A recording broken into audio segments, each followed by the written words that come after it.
El libro de Enoc es uno de los textos más polémicos de la historia bíblica. No aparece en la mayoría de las Biblias modernas, pero fue leído por los primeros cristianos y citado en el Nuevo Testamento. Entonces, ¿qué contiene para que haya sido dejado fuera?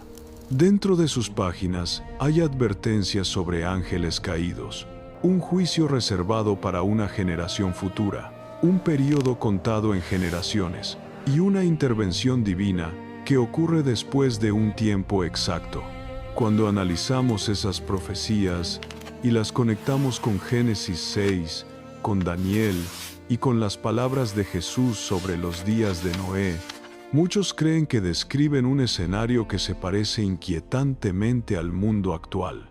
¿Menciona Enoc literalmente el año 2026? No, pero sí habla de un ciclo que llega a su cumplimiento.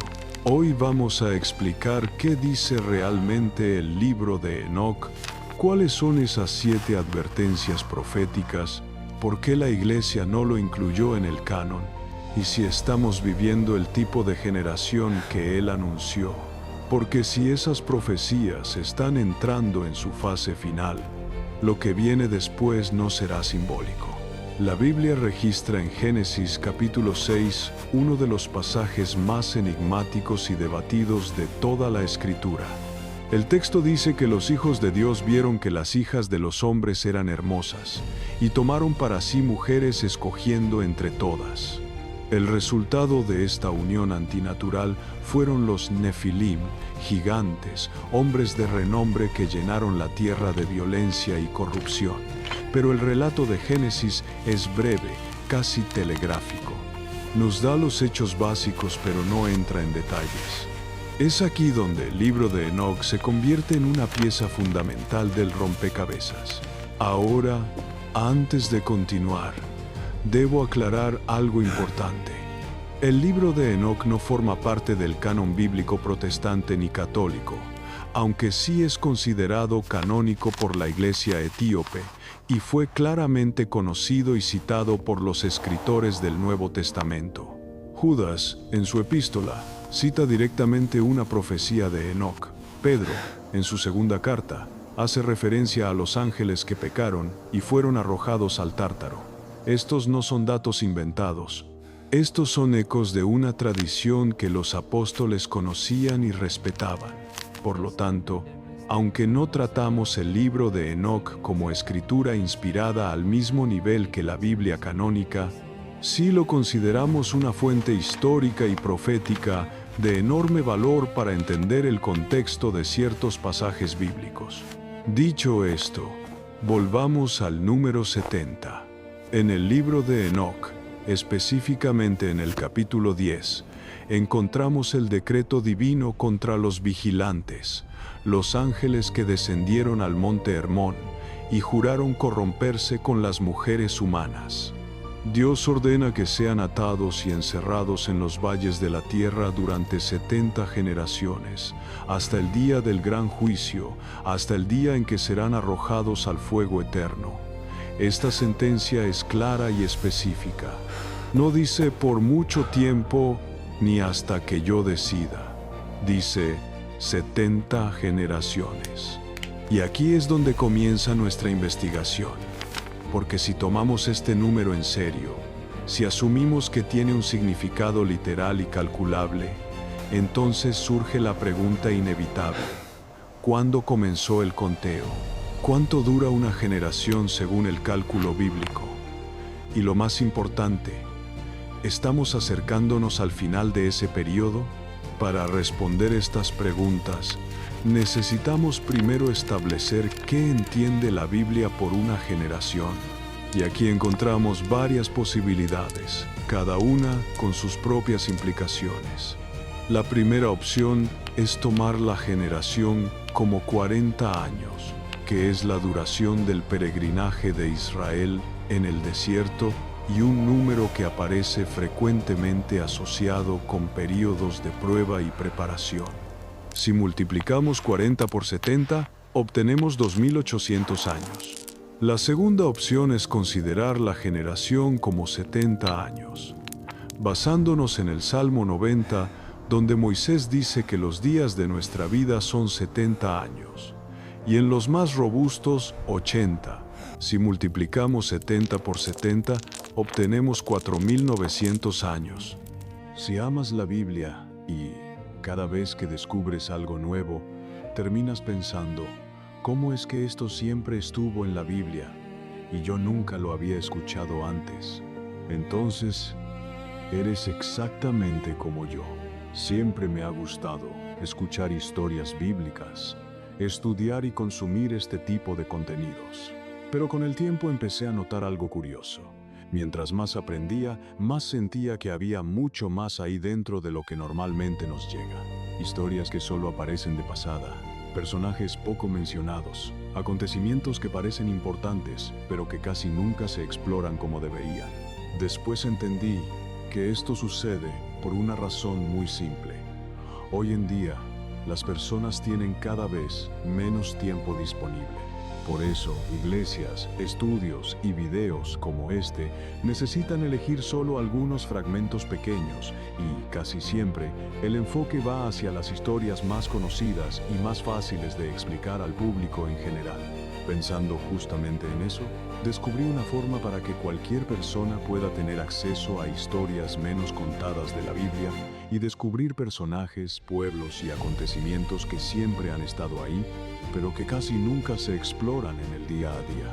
Así que, si tú también disfrutas aprender más sobre la Biblia y quieres ir más allá de lo que normalmente se explica de manera simple y sencilla, haz clic en el enlace que estará en el primer comentario fijado o pausa el video y escanea el código QR que aparece en tu pantalla en este preciso momento para saber más. Ahora, volvamos al contenido.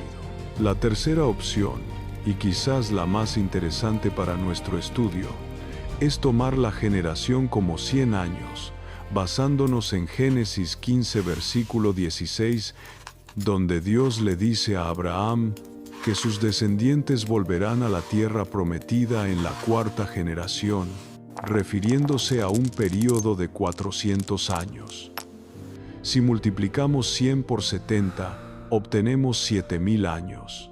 Cada uno de estos cálculos produce un resultado diferente, y cada resultado nos lleva a un punto distinto en la línea del tiempo. Pero antes de hacer los números finales, necesitamos establecer cuándo comenzó el conteo.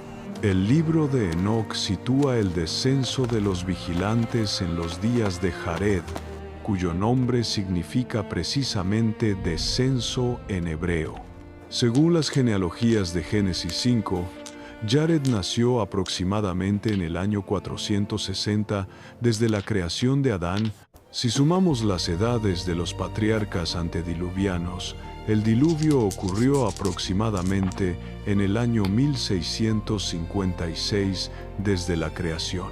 Y si usamos la cronología tradicional que sitúa la creación alrededor del año 4000 a.C., entonces el diluvio habría ocurrido aproximadamente en el año 2344 a.C. Ahora viene lo fascinante. Si el conteo de las 70 generaciones comenzó en el momento del diluvio, cuando los vigilantes fueron atados, y si usamos la generación de 40 años, entonces el plazo terminaría alrededor del año 456 después de Cristo. Claramente, eso ya pasó. Si usamos la generación de 70 años, el plazo terminaría alrededor del año 2556 después de Cristo, lo cual está aún en el futuro. Pero si usamos la generación de 100 años, ajustando ligeramente las fechas según diferentes esquemas cronológicos, llegamos a un rango que incluye precisamente nuestra época actual. Algunos cálculos sitúan el fin del período entre los años 2000 y 2030. Otros, siendo más específicos con ciertas correcciones calendáricas, apuntan hacia mediados de la década de 2020. No estoy diciendo que podemos saber el día ni la hora. Jesús fue muy claro en que nadie sabe eso, ni siquiera los ángeles del cielo. Pero Jesús también dijo que debemos discernir los tiempos, que debemos reconocer las señales, que cuando veamos ciertas cosas comenzar a suceder, debemos levantar la cabeza porque nuestra redención se acerca. Y lo que estamos viendo hoy en el mundo no tiene precedentes en la historia humana. La aceleración de la tecnología, la manipulación genética, la confusión espiritual, la apostasía en las iglesias, la normalización de lo que antes era impensable, todo esto encaja con un patrón que ya vimos antes. Un patrón que se repitió en los días de Noé. Pero el libro de Enoc no solo nos da un plazo, también nos da un método. Y este es quizás el aspecto más importante y menos discutido de toda esta enseñanza. Los vigilantes no simplemente pecaron y fueron castigados. Los vigilantes implementaron un plan sistemático de corrupción que tenía múltiples capas, múltiples etapas, múltiples objetivos. Y cuando estudias ese plan con detenimiento, comienzas a ver los mismos elementos reproduciéndose en nuestra sociedad contemporánea. La primera capa del plan fue la seducción. Los vigilantes vieron a las hijas de los hombres y las desearon. Pero no fue un deseo casual. Fue una decisión deliberada de cruzar un límite que Dios había establecido. Ellos sabían que estaban prohibidos de mezclarse con la humanidad. Ellos sabían que su naturaleza era diferente, que pertenecían a otro orden de existencia. Pero decidieron que su deseo era más importante que el mandato divino. Decidieron que la satisfacción de su apetito justificaba la transgresión. Y aquí hay un principio que debemos entender. Toda corrupción comienza con un deseo que se coloca por encima de la voluntad de Dios.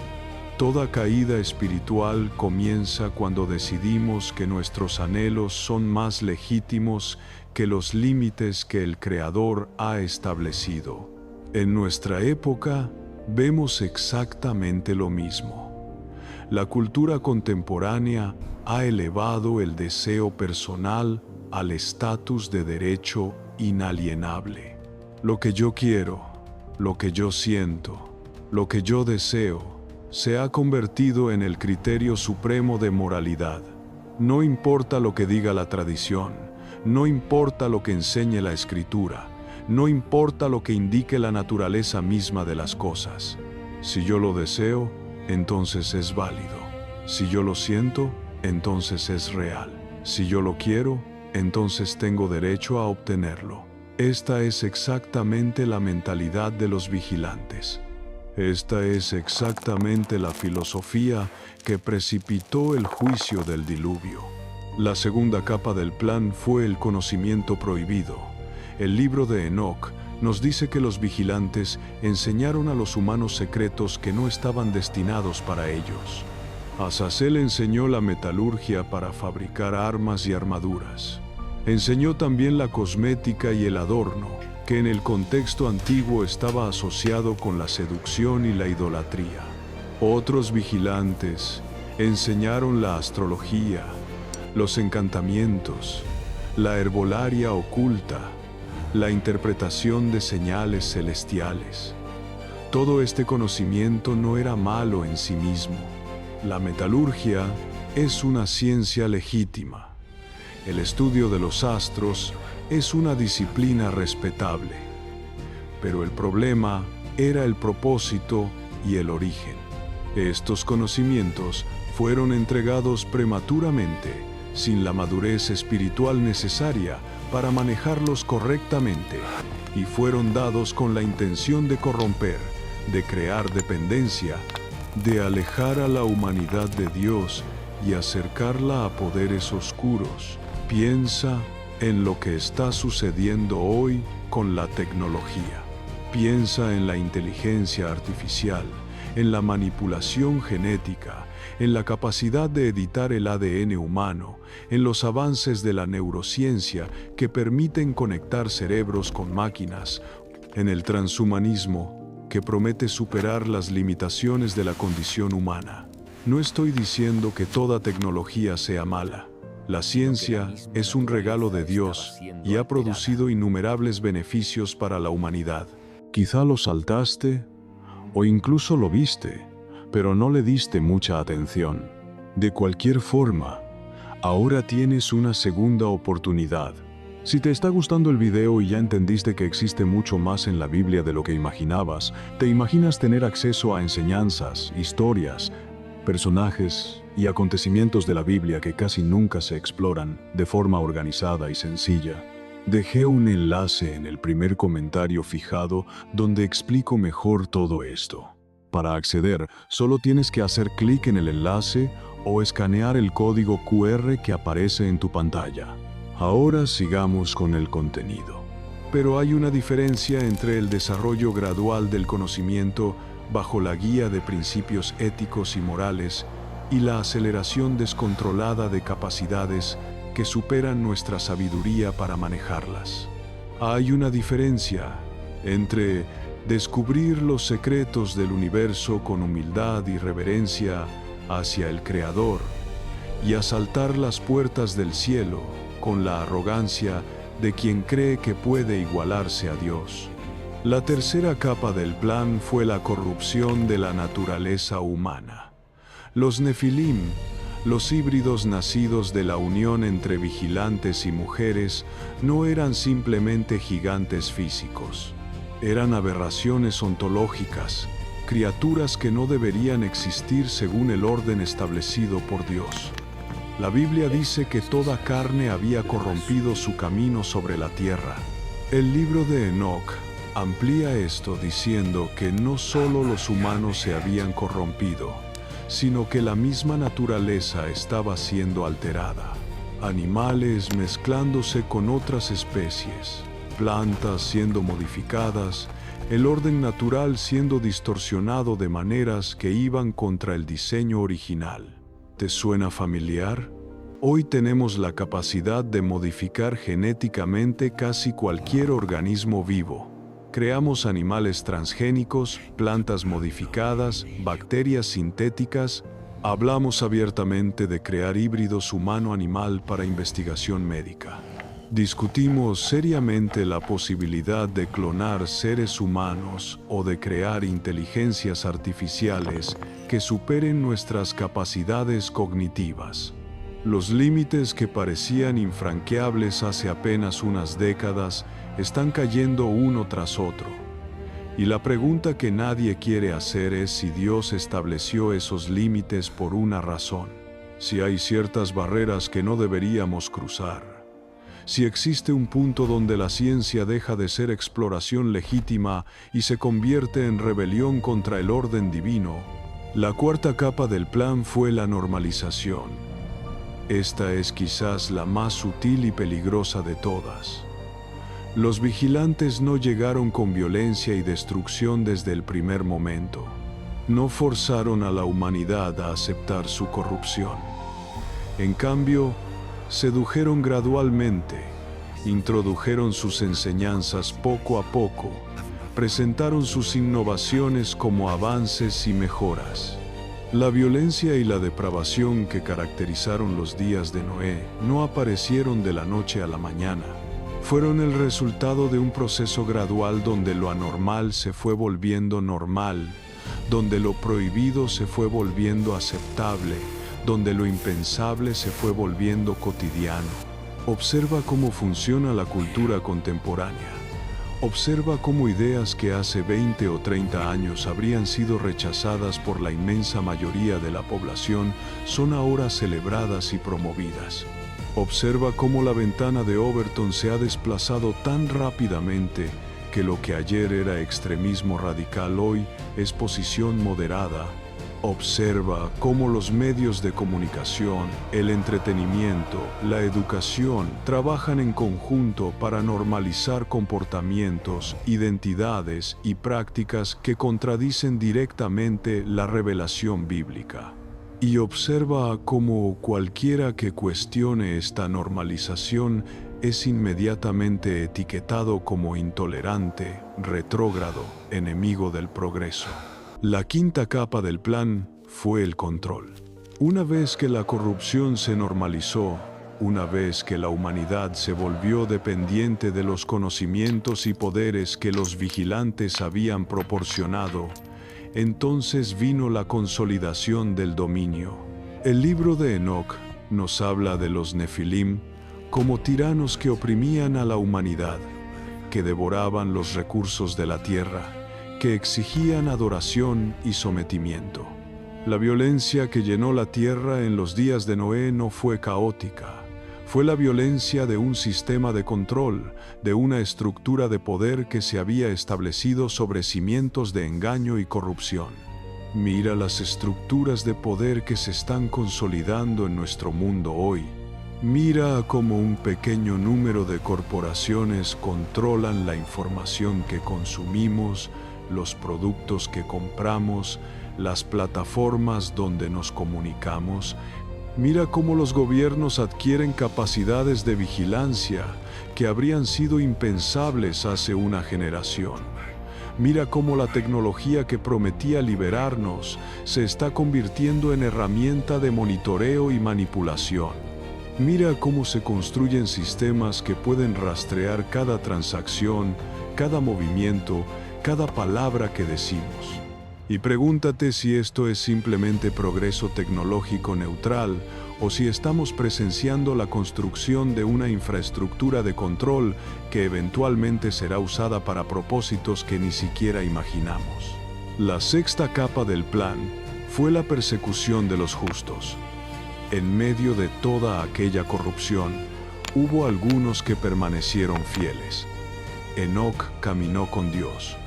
Noé fue hallado justo en su generación. Matusalén mantuvo su fe hasta el final. Pero estos justos fueron una minoría cada vez más pequeña, cada vez más marginada, cada vez más perseguida.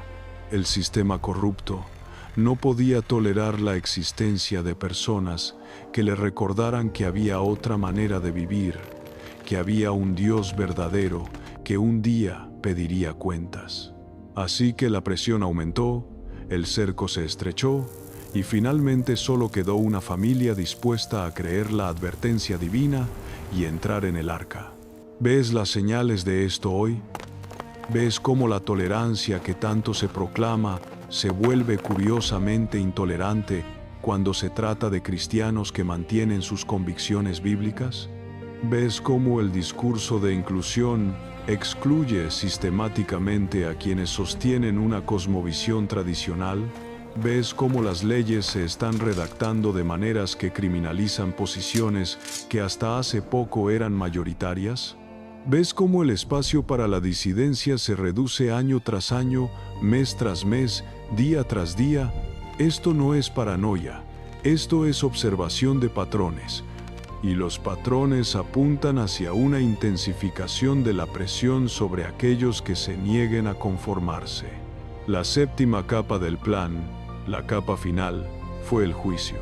Pero no el juicio que los vigilantes esperaban, no el triunfo de su sistema corrupto, sino el juicio de Dios sobre toda aquella generación perversa. Las aguas del diluvio vinieron sobre justos e injustos, pero Dios había provisto un arca para quienes creyeron su palabra. Los vigilantes fueron atados y encerrados, sus hijos monstruosos fueron destruidos. La tierra fue lavada de la corrupción que la había contaminado, y comenzó una nueva era. Pero aquí está la advertencia que no podemos ignorar. Jesús dijo claramente que, como fue en los días de Noé, así será la venida del Hijo del Hombre. No dijo que podría ser así o que tal vez sería similar. Dijo que así será. Esto significa que el patrón que hemos identificado no es meramente histórico, es profético. Lo que sucedió antes del diluvio volverá a suceder antes del regreso de Cristo.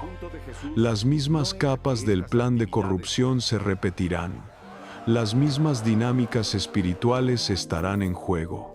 La misma división entre los que siguen la corriente y los que permanecen fieles volverá a manifestarse. Y esto nos lleva de vuelta al número 70. Porque si realmente estamos acercándonos al final de las 70 generaciones, si el plazo de prisión de los vigilantes está por cumplirse, entonces podemos esperar una intensificación de todo lo que hemos descrito.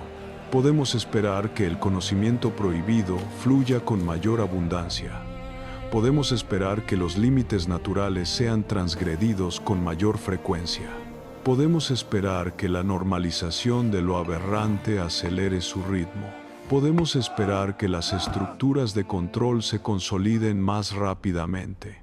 Podemos esperar que la persecución de los fieles se vuelva más abierta y sistemática. Pero también podemos esperar que Dios levante a sus profetas en este tiempo. Podemos esperar que la verdad sea proclamada con poder y claridad. Podemos esperar que se produzca una separación cada vez más evidente entre el trigo y la cizaña, entre los hijos de luz y los hijos de tinieblas. Podemos esperar que el Señor proteja y fortalezca a quienes confían en Él. Y podemos esperar que, al final, el juicio de Dios caerá sobre todo sistema de corrupción y maldad, y su reino eterno será establecido. Ahora, necesitamos profundizar en un aspecto que mencioné brevemente pero que merece mucha más atención. Cuando Jesús habló de los días de Noé, no se limitó a mencionar el diluvio como un evento de juicio. Describió las características de aquella generación de una manera muy específica. Dijo que comían, bebían, se casaban y daban en casamiento, hasta el día en que Noé entró en el arca. En Mateo 24 y en Lucas 17 encontramos estas palabras, y a primera vista parecen describir actividades completamente normales. ¿Qué tiene de malo comer, beber y casarse? Son cosas que los seres humanos hacen legítimamente en todas las épocas. Pero el punto de Jesús no era que estas actividades fueran malas en sí mismas. El punto era que la gente estaba tan absorta en la rutina de la vida cotidiana que no prestaba atención a las señales espirituales. Estaban tan enfocados en sus placeres y sus negocios que ignoraban completamente la advertencia del juicio inminente. Noé predicó durante 120 años mientras construía el arca. 120 años de advertencia pública, visible, innegable. Y sin embargo, cuando llegaron las aguas, encontraron a toda la humanidad desprevenida. No porque no hubieran sido advertidos, sino porque habían elegido ignorar la advertencia. Lucas añade un detalle importante. Junto con los días de Noé, Jesús menciona los días de Lot.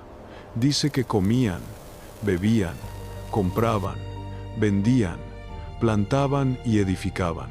Pero el día que Lot salió de Sodoma, llovió del cielo fuego y azufre y los destruyó a todos. Así será el día en que el Hijo del Hombre se manifieste. Aquí tenemos dos ejemplos paralelos de juicio divino, y ambos comparten las mismas características. Una sociedad completamente absorta en sus actividades cotidianas. Una advertencia ignorada. Un remanente pequeño que escapa. Una destrucción repentina y total. Lo que conecta los días de Noé y los días de Lot no es simplemente el juicio, es el tipo de pecado que provocó el juicio.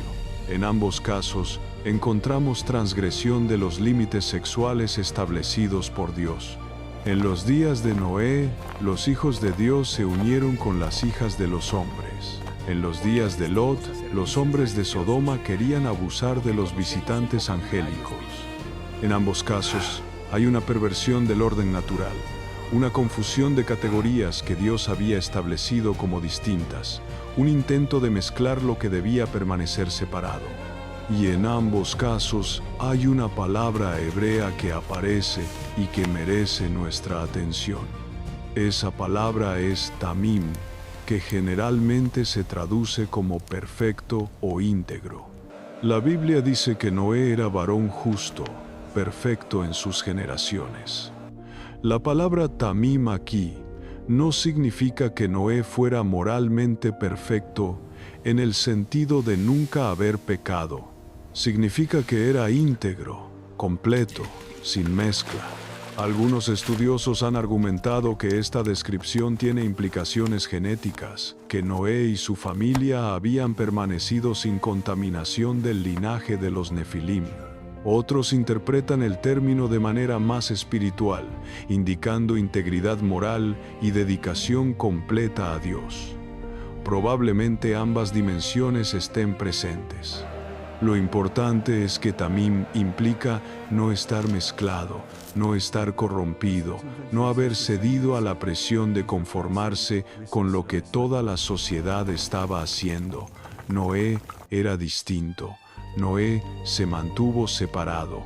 Noé preservó algo que todos los demás habían perdido o estaban perdiendo, y por eso Noé y su familia fueron salvados mientras todo el resto de la humanidad pereció. Aquí hay una pregunta que cada uno de nosotros debe hacerse con total honestidad. ¿Somos tamim en nuestra generación? ¿Nos hemos mantenido íntegros en medio de una cultura que presiona constantemente hacia la conformidad? ¿O hemos cedido poco a poco, compromiso tras compromiso, hasta que ya no somos tan diferentes del mundo que nos rodea? Esta no es una pregunta teórica. Esta es una pregunta de vida o muerte espiritual. Porque si el patrón de los días de Noé realmente está regresando, entonces la diferencia entre los que serán preservados y los que serán barridos por el juicio será exactamente la misma que en tiempos de Noé. Será la diferencia entre los que mantuvieron su integridad y los que la perdieron. Pero hay otro aspecto de los días de Noé que debemos considerar, y este es quizás el más inquietante de todos. Se relaciona directamente con lo que está sucediendo en nuestras iglesias, en nuestras comunidades de fe, en el corazón mismo del cristianismo contemporáneo.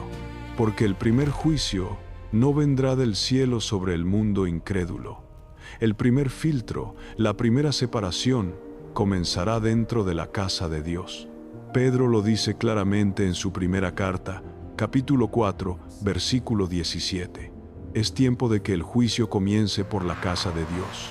Y si primero comienza por nosotros, ¿cuál será el fin de aquellos que no obedecen el Evangelio de Dios? Esta es una advertencia solemne que la Iglesia contemporánea ha ignorado sistemáticamente. Hemos asumido que estamos automáticamente del lado correcto simplemente porque llevamos el nombre de cristianos, porque asistimos a servicios religiosos, porque conocemos el vocabulario espiritual apropiado. Pero la Biblia no ofrece esas garantías automáticas. La Biblia advierte repetidamente sobre la posibilidad de engañarnos a nosotros mismos, de tener apariencia de piedad pero negar su eficacia, de decir Señor, Señor, pero no hacer la voluntad del Padre.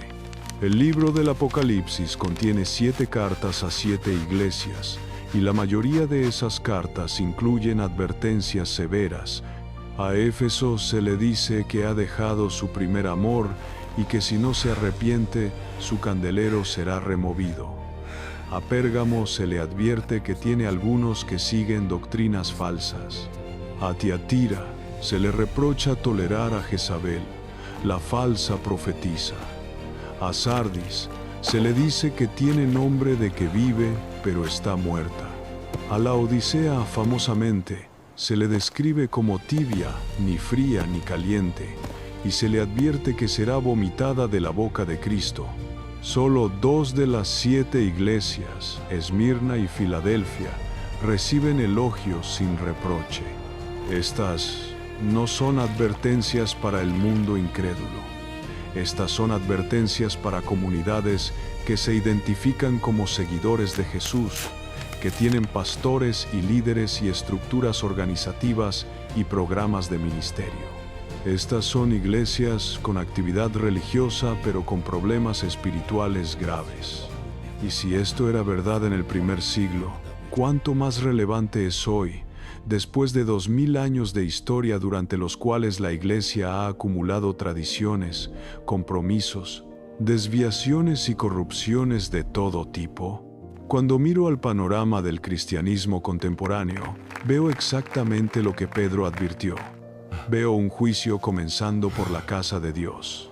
Veo una separación que se está produciendo entre los que tienen forma de piedad y los que conocen su poder, entre los que siguen tendencias culturales y los que permanecen anclados en la verdad bíblica, entre los que buscan agradar a los hombres y los que buscan agradar a Dios. Y esta separación se está acelerando. En los últimos años, hemos visto denominaciones enteras abandonar posiciones que habían sostenido durante siglos. Hemos visto líderes prominentes alejarse de doctrinas fundamentales. Hemos visto congregaciones dividirse sobre cuestiones que antes no habrían sido ni siquiera debatidas. Hemos visto un nuevo evangelio emerger, un evangelio de autoayuda espiritual y positivismo superficial que tiene poco que ver con el mensaje de la cruz, el arrepentimiento y la santificación. Hemos visto la infiltración de filosofías mundanas disfrazadas con lenguaje religioso. Hemos visto la celebración de lo que la Biblia claramente condena y la condena de lo que la Biblia claramente celebra. Algunos podrían argumentar que esto es simplemente la evolución natural de la religión, que cada generación reinterpreta la fe según sus propias circunstancias culturales, que no hay nada particularmente alarmante en lo que estamos presenciando. Pero yo te invito a considerar una perspectiva diferente. Te invito a considerar que lo que estamos viendo no es evolución, sino apostasía. No es adaptación, sino capitulación. No es progreso, sino regresión hacia el paganismo del cual el Evangelio nos rescató originalmente. La palabra apostasía viene del griego y significa literalmente estar lejos de donde uno estaba antes. Es un abandono, un alejamiento, una deserción. Y Pablo advirtió específicamente en 2 a los Tesalonicenses capítulo 2 que antes de la venida del Señor habría una gran apostasía. Dijo que no vendría sin que antes venga la apostasía y se manifieste el hombre de pecado. Esto significa que la apostasía no es un fenómeno marginal que debemos ignorar. Es una señal profética que debemos reconocer. Cuanto más extendida y profunda sea la apostasía, más cerca estamos del fin. Pero aquí está lo que debemos entender claramente. La apostasía no comienza con la negación abierta de Dios, no comienza con ateísmo declarado o con la clausura de todas las iglesias. La apostasía comienza mucho más sutilmente. Comienza con el debilitamiento de la autoridad de las Escrituras.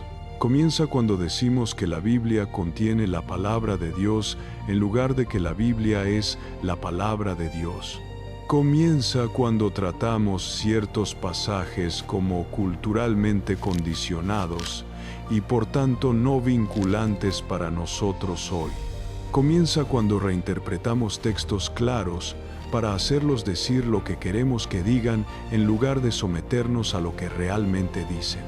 La apostasía continúa con la redefinición del Evangelio. El verdadero Evangelio es confrontador.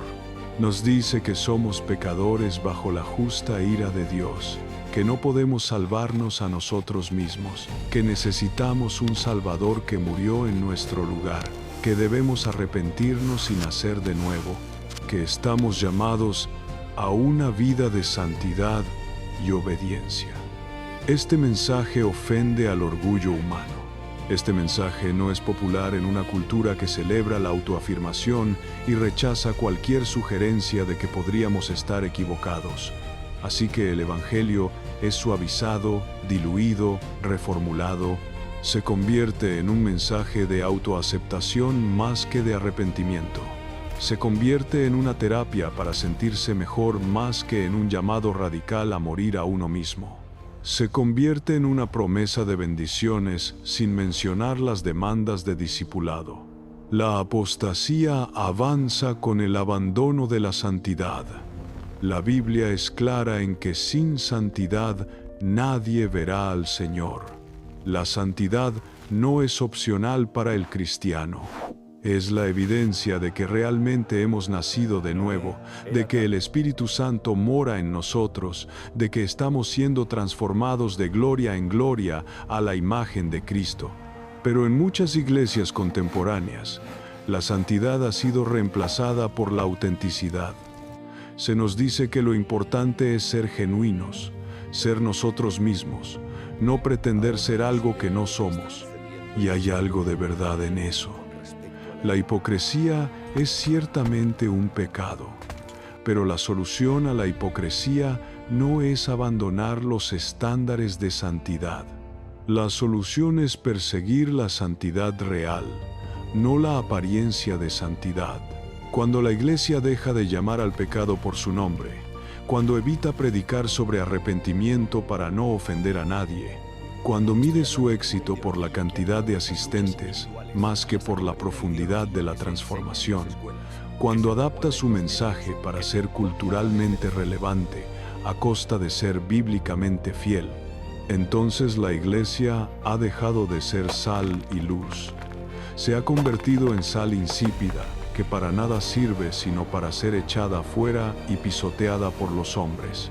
Se ha convertido en una luz escondida debajo de un almud que no ilumina a nadie.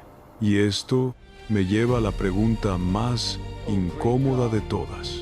¿Qué sucede si el primer choque de los tiempos del fin no viene del anticristo, no viene del sistema mundial, no viene de gobiernos perseguidores, sino que viene desde dentro de la propia Iglesia?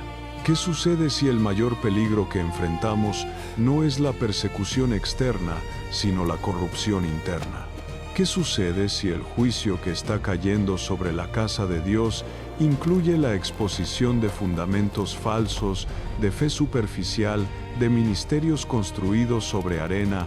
Jesús contó la parábola de los dos constructores.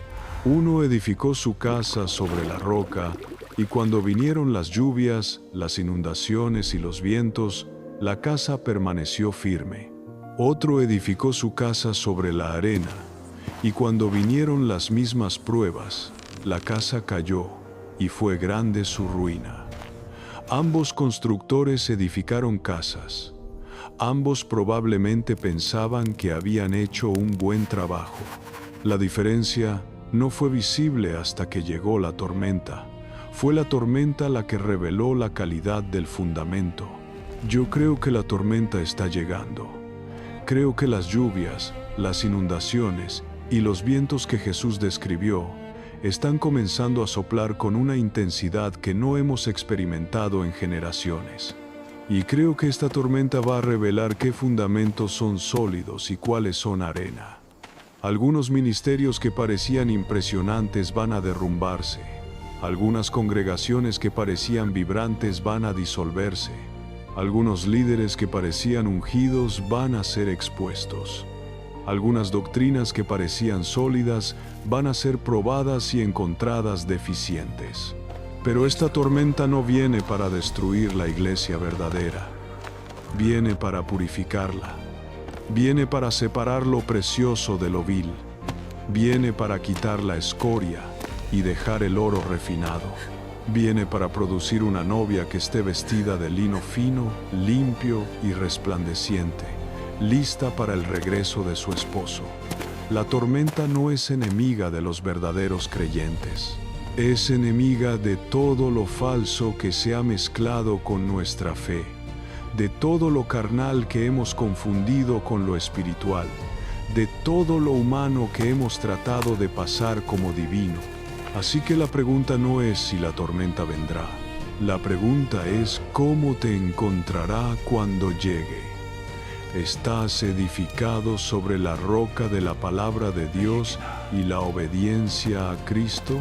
¿O has construido sobre la arena de tradiciones humanas, de experiencias emocionales sin sustancia doctrinal, de un evangelio ajustado a tus preferencias? La respuesta a esta pregunta determinará si pasas la prueba o si eres barrido por ella. Ahora quiero explorar un aspecto específico de la corrupción de los días de Noé que tiene una relevancia particular para nuestra época.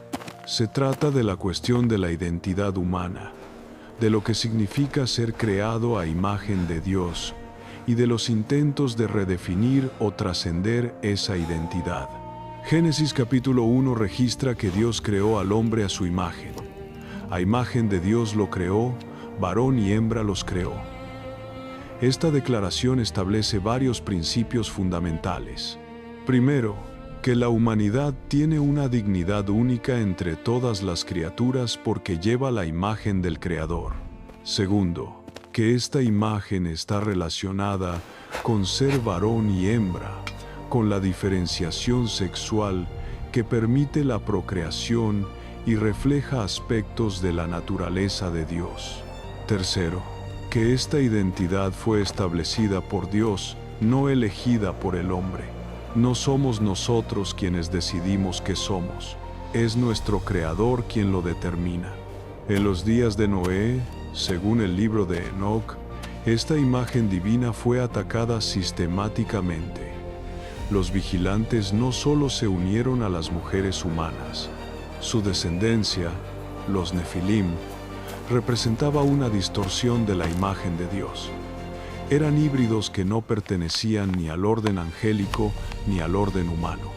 Eran aberraciones ontológicas que confundían las categorías que Dios había establecido como distintas. Y esta confusión no se limitó a los Nefilim. El texto bíblico dice que toda carne había corrompido su camino. Esto sugiere una corrupción más amplia, una distorsión generalizada del orden natural. Algunos estudiosos conectan esto con el concepto de Tamim, que mencionamos antes. Noé era Tamim, íntegro, sin mezcla. Esto podría significar que su linaje genético no había sido contaminado por la hibridación que había afectado a gran parte de la humanidad. Dios estaba preservando un remanente puro del cual podría restaurar la humanidad después del diluvio. La pureza de Noé no era meramente moral, era también, en cierto sentido, biológica. Era una preservación de la humanidad tal como Dios la había creado originalmente. Ahora considera lo que está sucediendo en nuestra cultura con respecto a la identidad humana. Estamos presenciando un ataque sistemático contra las categorías fundamentales establecidas en la creación. La distinción entre varón y hembra, que la Biblia presenta como parte esencial de ser imagen de Dios, está siendo cuestionada, deconstruida y en muchos casos negada. Se nos dice que el sexo biológico no determina la identidad. Se nos dice que el género es un constructo social que cada individuo puede definir por sí mismo. Se nos dice que las categorías binarias son opresivas y deben ser superadas. No estoy hablando de personas que genuinamente luchan con disforia de género, quienes merecen compasión y ayuda. Estoy hablando de una ideología que ha tomado esas luchas individuales y las ha convertido en una plataforma para redefinir la naturaleza humana misma. Una ideología que se enseña en las escuelas, que se promueve en los medios, que se impone a través de legislación y presión social. Una ideología que dice que si te sientes de cierta manera, entonces eso determina tu realidad, independientemente de lo que diga tu biología, tu historia o tu creador, pero esto es solo el comienzo. El transhumanismo va mucho más allá. Esta filosofía dice abiertamente que la humanidad como existe actualmente es solo una fase transitoria, un escalón hacia algo mayor.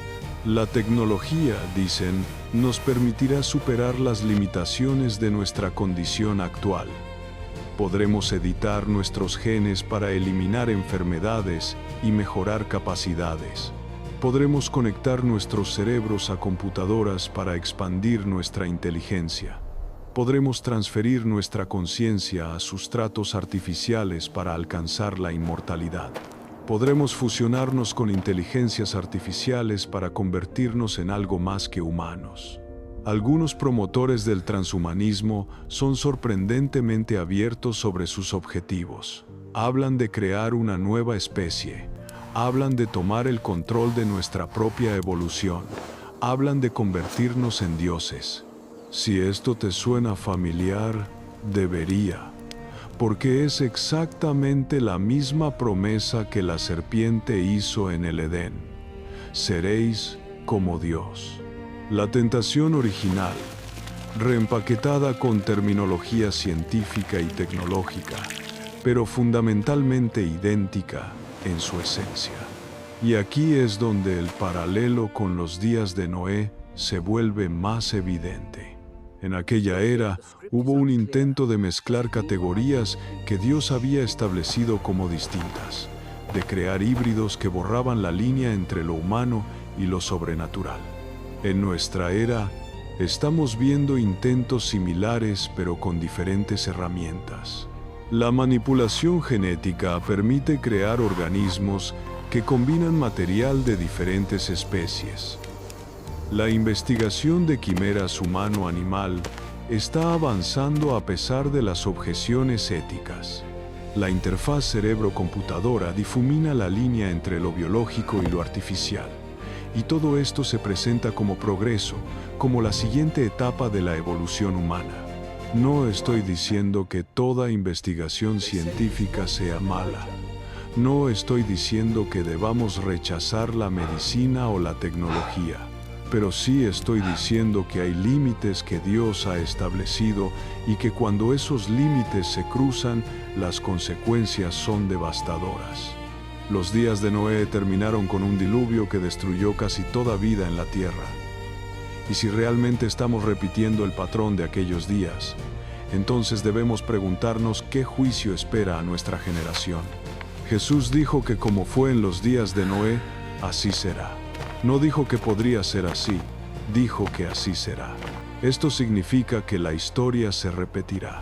Los mismos patrones volverán a manifestarse. La misma corrupción, la misma confusión de categorías, la misma violencia, la misma indiferencia a las advertencias de Dios. Y también el mismo juicio, aunque esta vez no será con agua sino con fuego, como Pedro nos advierte en su segunda carta. Pero también habrá el mismo remanente. Así como Noé fue salvado en el arca, así también aquellos que están en Cristo serán preservados. Así como Noé mantuvo su integridad cuando todo a su alrededor estaba corrompido, así también los verdaderos creyentes mantendrán su fidelidad cuando todo a su alrededor ceda a la presión. Así como Noé creyó la palabra de Dios y actuó en consecuencia aunque nadie más lo hiciera, así también los fieles de nuestra generación creerán y obedecerán aunque sean ridiculizados y perseguidos. Ahora quiero hablar de algo que se relaciona directamente con todo lo que hemos discutido, pero que requiere especial discernimiento. Se trata de las señales en los cielos y su significado profético, porque el libro de Enoc menciona específicamente que parte del conocimiento prohibido que los vigilantes transmitieron a la humanidad incluía la interpretación de señales celestiales. Y Jesús dijo que habría señales en el sol, en la luna y en las estrellas. Hay un peligro aquí que debemos reconocer. El peligro de caer en la astrología, en la adivinación, en interpretaciones especulativas que van más allá de lo que las Escrituras revelan. La astrología fue condenada en Israel como práctica pagana. El pueblo de Dios no debía consultar los astros para conocer su futuro de la manera en que lo hacían las naciones vecinas. Esto sigue siendo verdad hoy. Los cristianos no debemos practicar la astrología, ni confiar en horóscopos, ni buscar guía en las configuraciones planetarias. Pero al mismo tiempo, la Biblia sí reconoce que Dios usa los cielos para comunicarse. El Salmo 19 dice que los cielos cuentan la gloria de Dios y el firmamento anuncia la obra de sus manos. La estrella de Belén guió a los magos hasta el Mesías. Jesús habló de señales en el sol, la luna y las estrellas como indicadores de los tiempos del fin.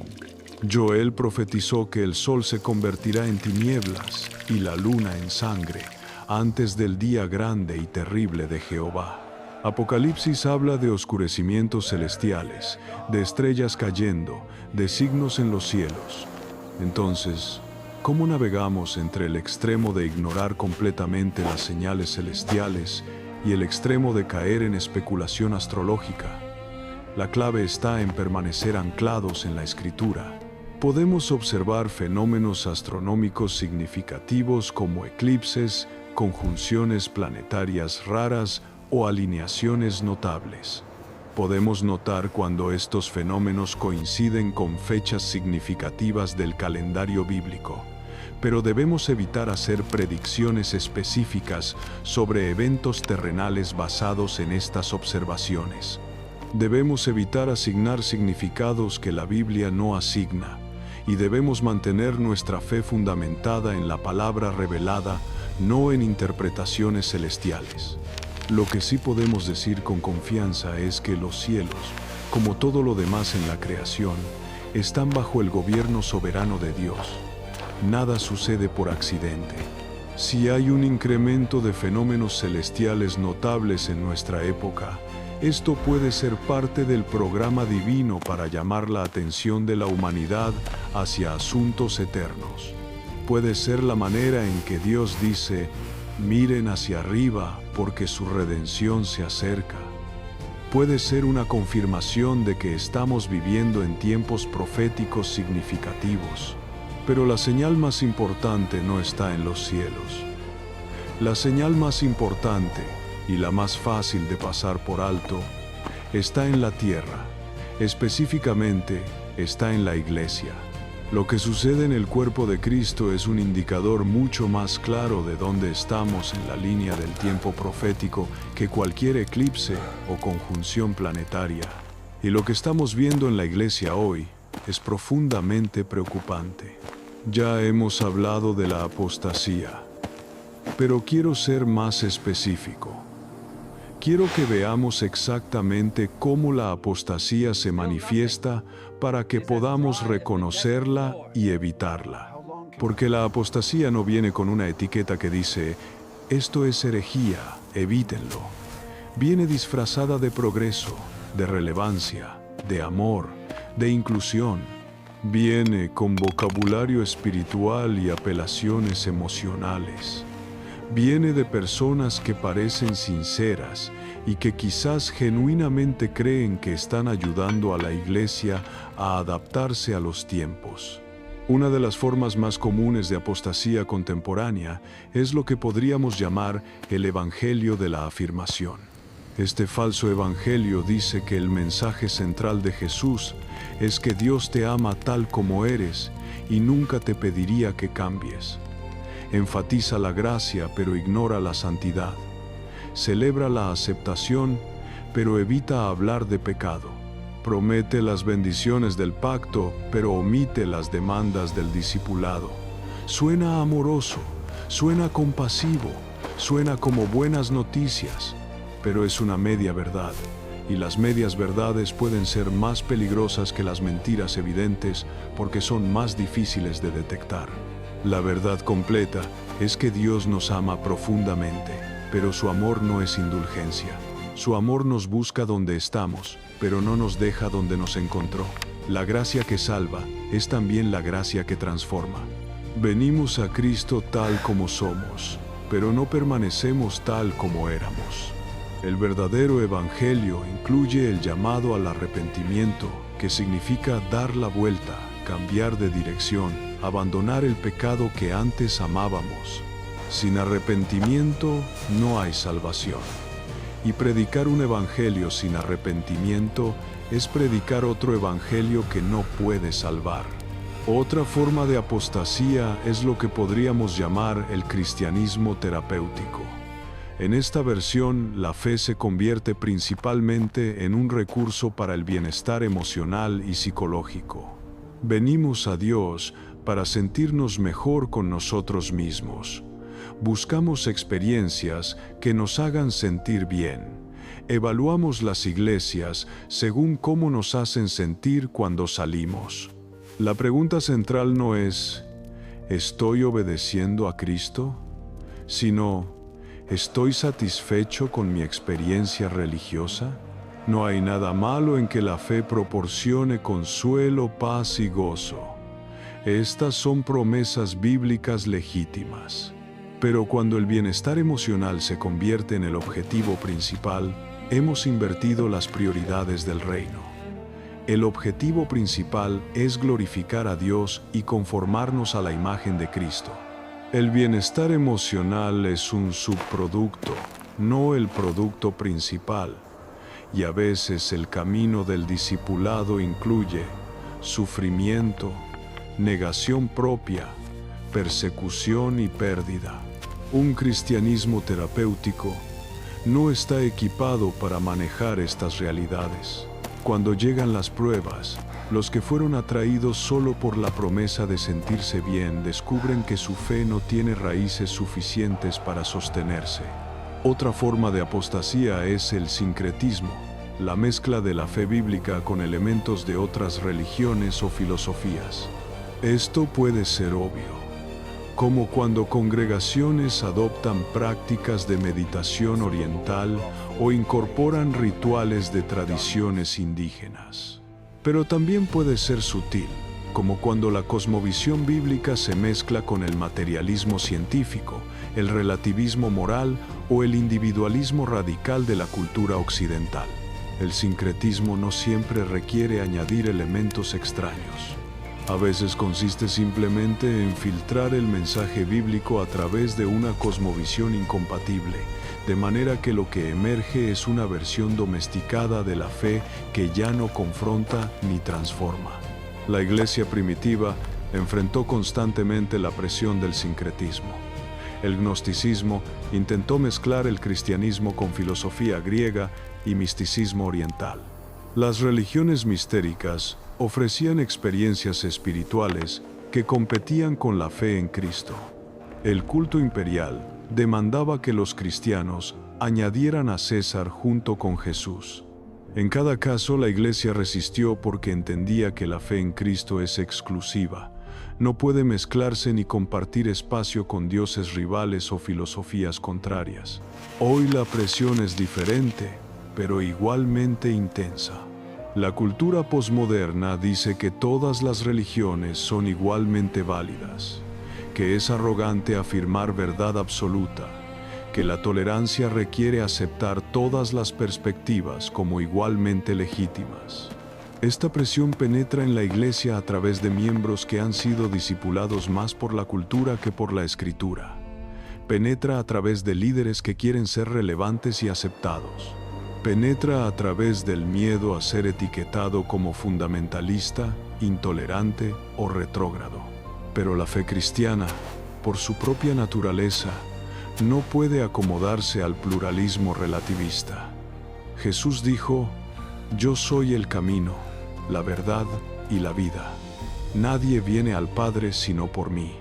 No dijo que era uno de varios caminos. No dijo que era una verdad entre muchas. No dijo que era una opción de vida entre otras, igualmente válidas. Hizo afirmaciones exclusivas y absolutas que deben ser aceptadas o rechazadas, pero que no pueden ser domesticadas para hacerlas compatibles con un marco pluralista.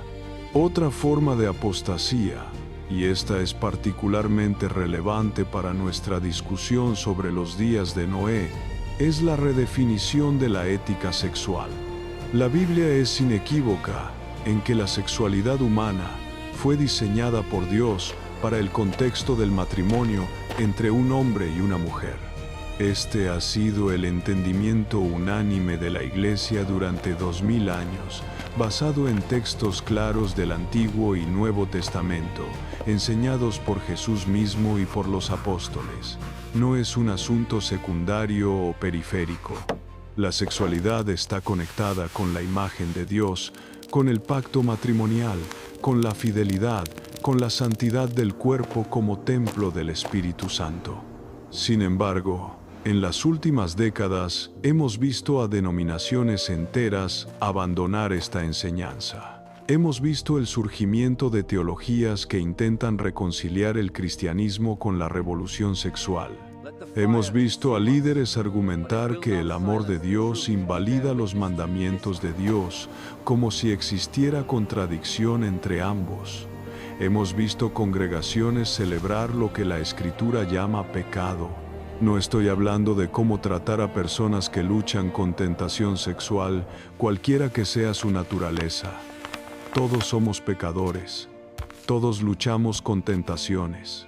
Todos necesitamos gracia, compasión y apoyo de la comunidad de fe. Estoy hablando de la diferencia entre luchar contra el pecado y celebrar el pecado. Estoy hablando de la diferencia entre reconocer que estamos en un proceso de santificación y declarar que el pecado ya no es pecado.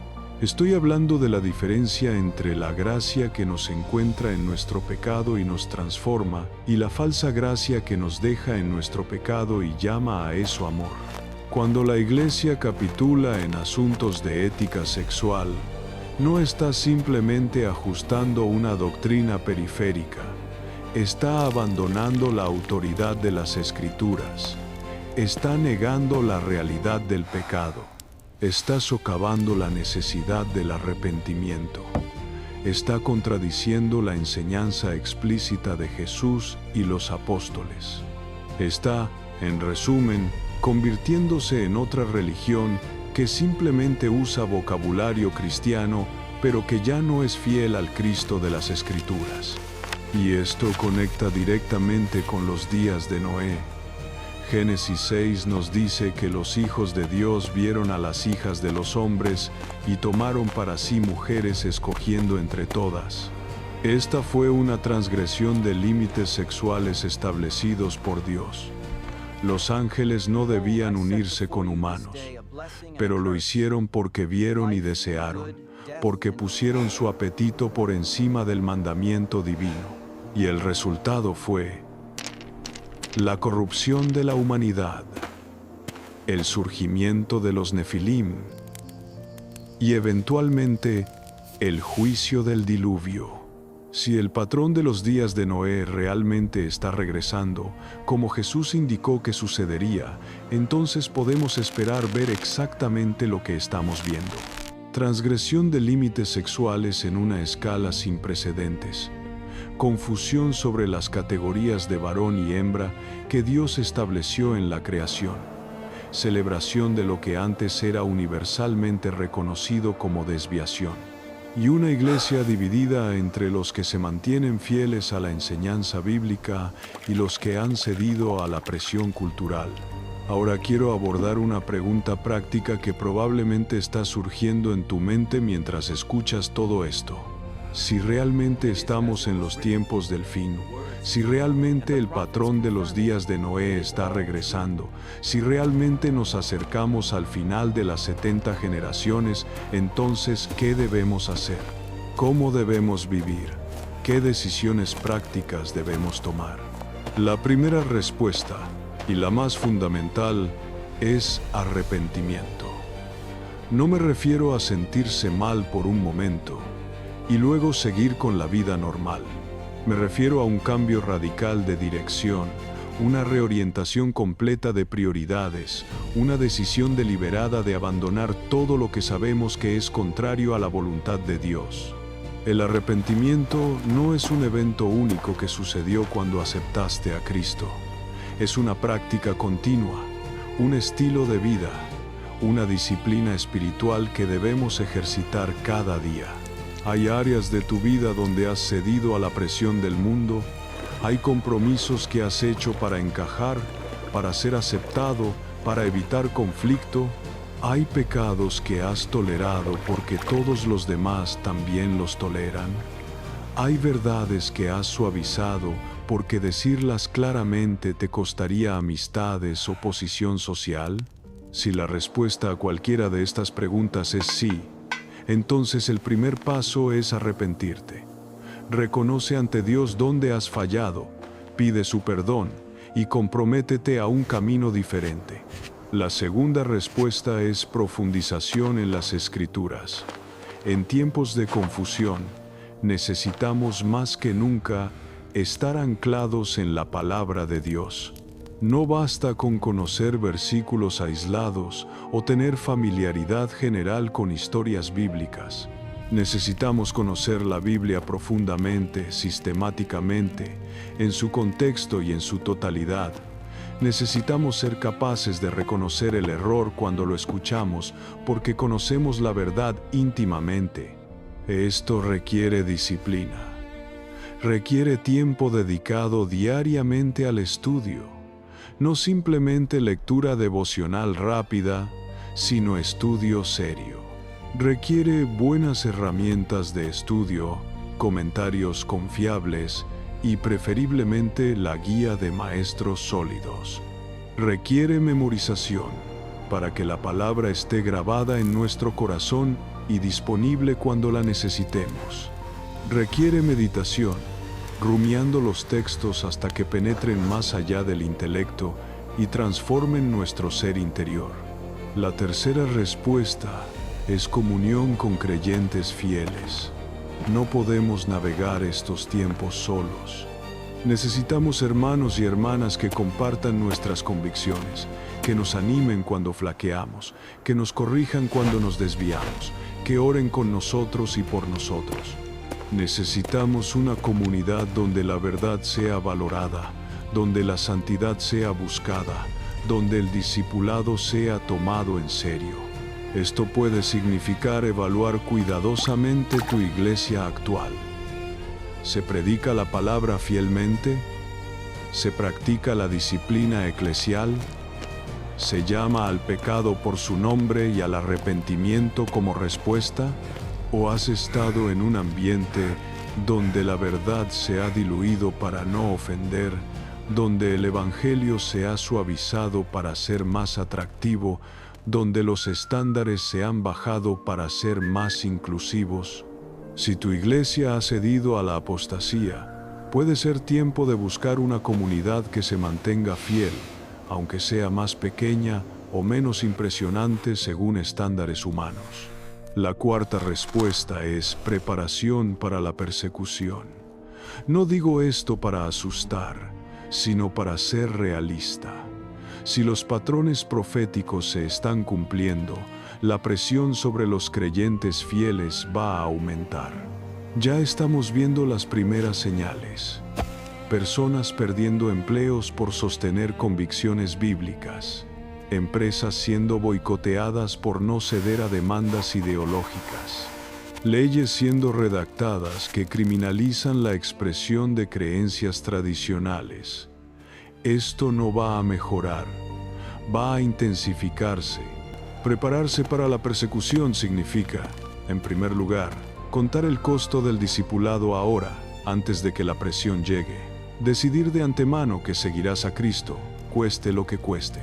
Significa también desarrollar resiliencia espiritual a través de las disciplinas que hemos mencionado.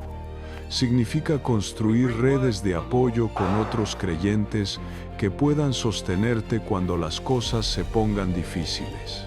Y significa confiar en las promesas de Dios de que Él estará con nosotros hasta el fin, que nos dará palabras cuando las necesitemos, que ninguna arma forjada contra nosotros prosperará. La quinta respuesta es vigilancia espiritual.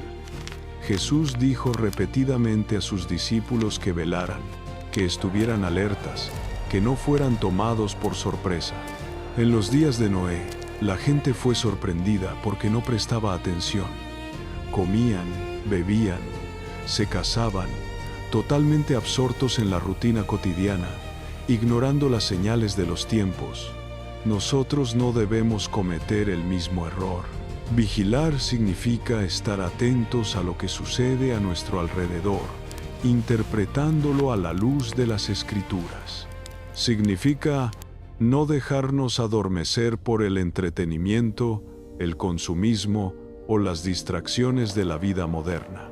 Significa mantener una perspectiva eterna, recordando constantemente que este mundo no es nuestro hogar final, que nuestra ciudadanía está en los cielos, que esperamos un Salvador que viene del cielo. Significa orar con fervor y constancia, manteniendo la comunicación abierta con nuestro Señor. La sexta respuesta es proclamación valiente del Evangelio. En tiempos como estos, la tentación es replegarnos, escondernos, proteger lo nuestro y esperar que pase la tormenta. Pero Jesús no nos llamó a escondernos. Nos llamó a ser sal y luz. Nos llamó a ser discípulos de todas las naciones. Nos llamó a predicar el Evangelio a toda criatura. Si realmente creemos que el juicio se acerca, entonces la urgencia de la misión debería aumentar, no disminuir. Hay personas a nuestro alrededor que van camino a la destrucción eterna y tenemos el mensaje que puede salvarlas. Sí, habrá rechazo. Sí, habrá persecución.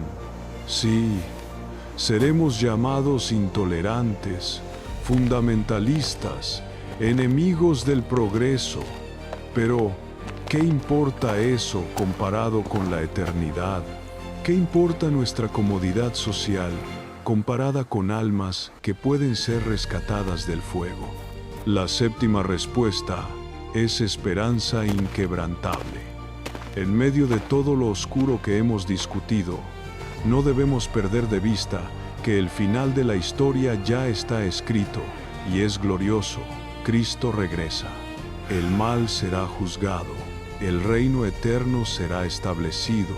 Toda rodilla se doblará y toda lengua confesará que Jesús es el Señor. Los que permanecieron fieles recibirán coronas de justicia. Las lágrimas serán enjugadas. La muerte será derrotada. Y reinaremos con Cristo por los siglos de los siglos. Esta esperanza no es escapismo ni negación de las dificultades presentes.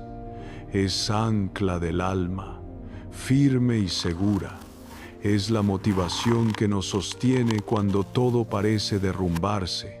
Es la perspectiva que mantiene nuestras pruebas actuales en su proporción correcta, reconociendo que los sufrimientos del tiempo presente no son comparables con la gloria que será revelada en nosotros.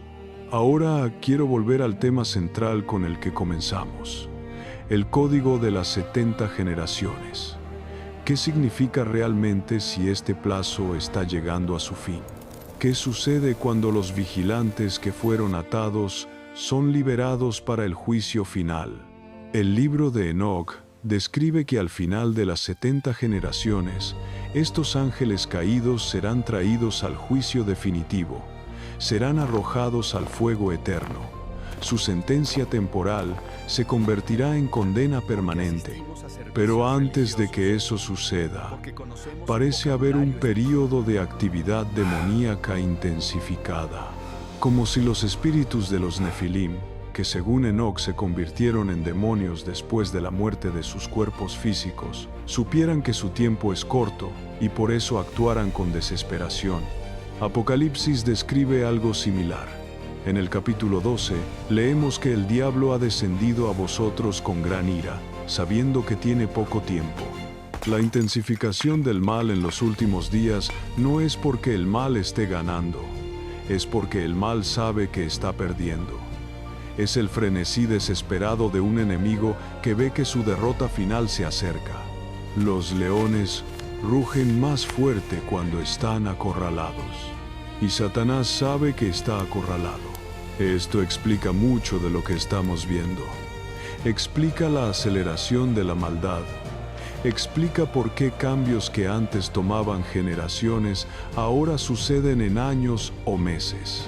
Explica la intensidad del ataque contra todo lo que es santo, verdadero y bueno. Explica la confusión generalizada, la locura colectiva que parece haberse apoderado de grandes sectores de la sociedad. Explica por qué personas inteligentes y educadas abrazan ideas absurdas con fervor casi religioso. Hay fuerzas espirituales detrás de todo esto, y esas fuerzas están operando con urgencia porque saben que su tiempo se agota. Pero también debemos recordar que Dios está en control absoluto. Ningún demonio puede hacer más de lo que Dios permite. Ningún plan satánico puede frustrar los propósitos eternos del Todopoderoso. La intensificación del mal es parte del plan divino para traer todas las cosas a su consumación. El trigo y la cizaña crecen juntos hasta la cosecha. La separación final requiere que las diferencias se hagan evidentes. La apostasía tiene que llegar a su plenitud para que el juicio pueda caer. Todo esto es doloroso de presenciar, pero todo esto está bajo la mano soberana de nuestro Dios. Cuando Jesús habló de los días de Noé, no estaba simplemente haciendo una comparación histórica interesante. Estaba dando a sus discípulos y a nosotros una clave interpretativa para entender los tiempos del fin. Estaba diciendo que la historia tiene patrones, que lo que sucedió antes volverá a suceder, y que los que conocen la historia estarán mejor preparados para enfrentar el futuro. Noé tuvo 120 años de advertencia. Durante ese tiempo, predicó justicia mientras construía el arca. Fue ridiculizado, ignorado, probablemente perseguido. Pero no dejó de creer la palabra de Dios. No dejó de prepararse para lo que Dios había anunciado. No dejó de invitar a otros a unirse a Él en el arca de salvación. Y cuando llegaron las aguas, Él y su familia fueron preservados mientras todo el resto de la humanidad pereció. Nosotros también hemos recibido advertencia. Las escrituras proféticas nos han sido dadas precisamente para este propósito. No para satisfacer nuestra curiosidad sobre el futuro, sino para prepararnos para vivirlo fielmente. No para que hagamos cálculos exactos de fechas, sino para que reconozcamos los tiempos y vivamos en consecuencia. La pregunta que queda es personal e intransferible. ¿Qué vas a hacer con lo que has escuchado hoy? ¿Vas a seguir viviendo como si todo continuara indefinidamente igual, comiendo, bebiendo, casándote, absorto en la rutina mientras ignoras las señales? ¿O vas a tomar en serio la advertencia, examinar tu vida, arrepentirte de lo que necesita arrepentimiento y prepararte para lo que viene? Noé encontró gracia ante los ojos de Jehová. Esa gracia estaba disponible para todos sus contemporáneos, pero solo Noé y su familia la recibieron. La gracia de Dios en Cristo Jesús está disponible hoy para todo aquel que la reciba, pero no todos la recibirán. Muchos escucharán y seguirán con su vida normal. Muchos verán las señales y buscarán explicaciones naturales. Muchos serán advertidos y elegirán ignorar la advertencia, pero algunos responderán. Algunos entrarán en el arca que es Cristo. Algunos se prepararán para la tormenta que viene. Algunos mantendrán su integridad cuando todo a su alrededor se corrompa. Algunos serán tamim en su generación, perfectos e íntegros, sin mezcla con el mundo que se dirige al juicio. Mi oración es que tú seas uno de ellos. Mi oración es que este estudio no sea simplemente información interesante que escuchaste y olvidaste, sino una palabra de Dios que penetró tu corazón y transformó tu vida. Mi oración es que cuando llegue el momento crítico, ya sea la muerte personal, el rapto de la iglesia, o cualquier otra forma en que tu destino eterno sea sellado, que te encuentre listo, vigilante, fiel, porque no se trata de si va a suceder, se trata de cuándo, y el cuándo podría ser mucho más pronto de lo que cualquiera imagina. El sello de las 70 generaciones podría estar a punto de romperse. El reloj profético podría estar marcando sus últimos minutos, y cuando el tiempo se agote, será demasiado tarde para prepararse. La Biblia dice que hoy es el día de salvación, no mañana, no cuando las cosas se pongan más difíciles, no cuando tengas más tiempo o estés más preparado. Hoy, este momento. Esta oportunidad que tienes ahora mismo de responder a la voz de Dios que te llama a arrepentimiento, a fe, a obediencia radical. Jesús dijo: «He aquí yo vengo pronto». y su promesa se repite 3 veces en el último capítulo del Apocalipsis. Yo vengo pronto. La respuesta apropiada a esa promesa no es especulación sobre fechas ni debate teológico sobre secuencias de eventos. La respuesta apropiada es la que encontramos en el mismo capítulo. Amén, sí, ven, Señor Jesús. Esa es la oración del corazón que está listo. Esa es la actitud del creyente que ha contado el costo, que ha puesto su esperanza en lo eterno, que vive cada día como si pudiera ser el último, pero planifica como si tuviera toda una vida por delante. Esa es la fe que persevera hasta el fin, que no se deja mover ni por persecución, ni por engaño, ni por las seducciones del mundo. ¿Es esa tu fe? ¿Es esa tu oración? Si lo es, entonces el mensaje de los días de Noé, por oscuro que sea en sus advertencias, es en realidad una palabra de esperanza para ti. Porque los días de Noé también fueron días de salvación para los que creyeron. El arca flotó sobre las aguas del juicio. La familia de Noé emergió a un mundo renovado, y de ese remanente fiel surgió toda la humanidad posterior, incluyendo el linaje que eventualmente produjo al Mesías. Tú eres parte de esa historia. Tú estás conectado con ese linaje de fe que se remonta a través de los siglos hasta Noé, hasta Enoc, hasta Abel, hasta el principio mismo. Tú tienes un lugar en el plan eterno de Dios, un propósito que cumplir, un destino que alcanzar. No permitas que la oscuridad de los tiempos te desanime. No permitas que la intensificación del mal te haga perder la esperanza. Levanta tu cabeza, porque tu redención se acerca. El libro de Enoc, la Biblia, las señales de los tiempos, todo apunta en la misma dirección. Estamos en un momento de decisión. El patrón de los días de Noé está regresando. Las líneas se están dibujando. La separación se está produciendo. Y cada uno de nosotros debe decidir de qué lado estará. Que cuando Cristo regrese, nos encuentre fieles. Que cuando las aguas del juicio vengan sobre este mundo, estemos seguros en el arca. Que cuando termine el conteo de las 70 generaciones y se abra el sello final, estemos entre aquellos que escucharon la advertencia, creyeron la palabra y prepararon sus almas para la eternidad. Porque el que está en Cristo es nueva criatura. Las cosas viejas pasaron, todas son hechas nuevas, y el que comenzó en nosotros la buena obra, la perfeccionará hasta el día de Jesucristo. Hay algo que debemos explorar con mayor profundidad, algo que conecta directamente con lo que los vigilantes hicieron en los días de Noé y lo que estamos presenciando en nuestra generación. Se trata del conocimiento prohibido y sus manifestaciones modernas. Porque cuando leemos el libro de Enoc con atención, descubrimos que los vigilantes no simplemente pecaron sexualmente. Implementaron un programa completo de transferencia tecnológica y espiritual que transformó radicalmente la civilización antediluviana. El texto de Enoc enumera específicamente las enseñanzas que cada vigilante transmitió a la humanidad.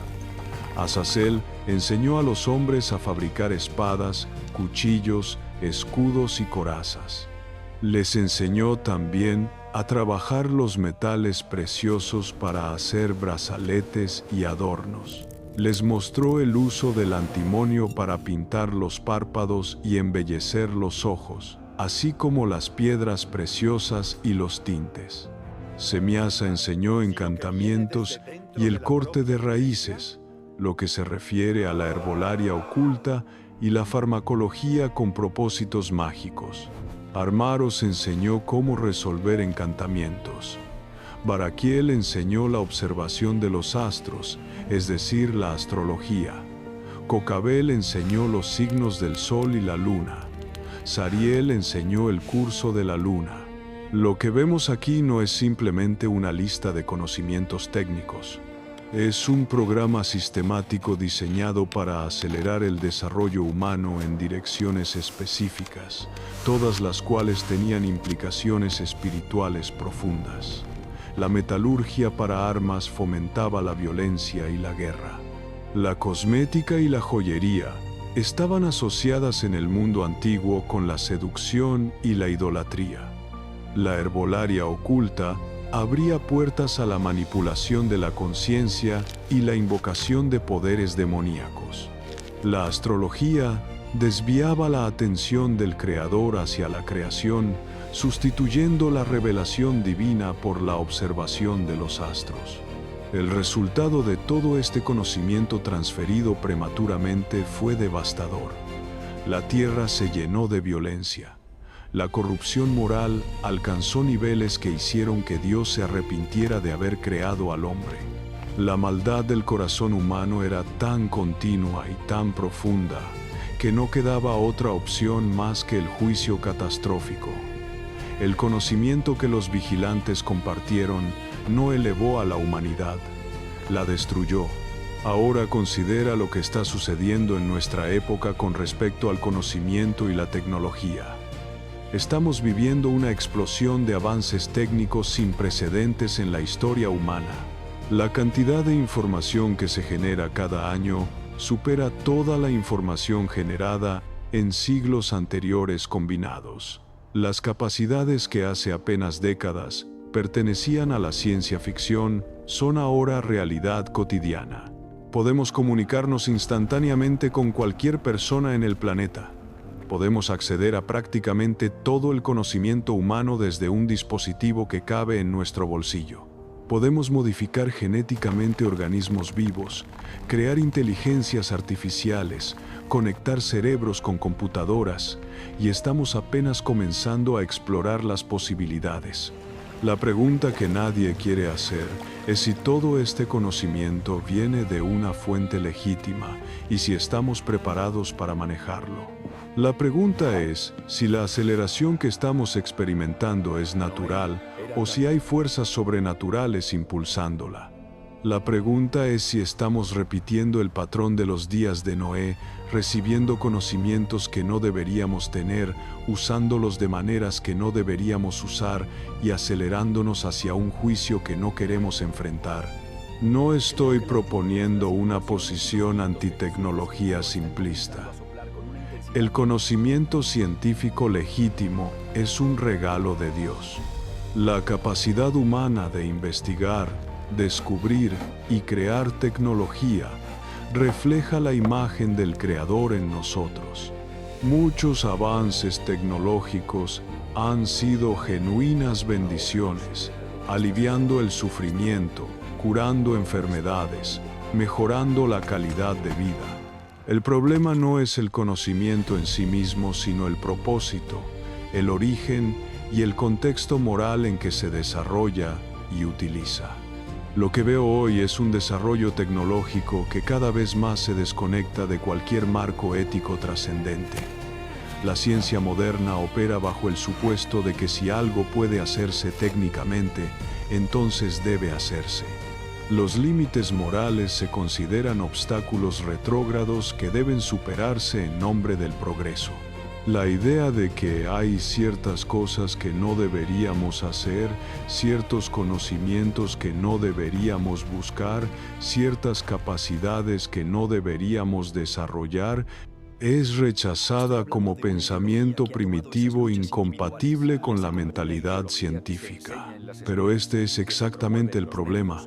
Cuando el conocimiento se desconecta de la sabiduría, cuando la capacidad técnica se desconecta de la responsabilidad moral, cuando el poder se desconecta de la humildad ante el Creador, entonces el conocimiento se convierte en instrumento de destrucción en lugar de bendición.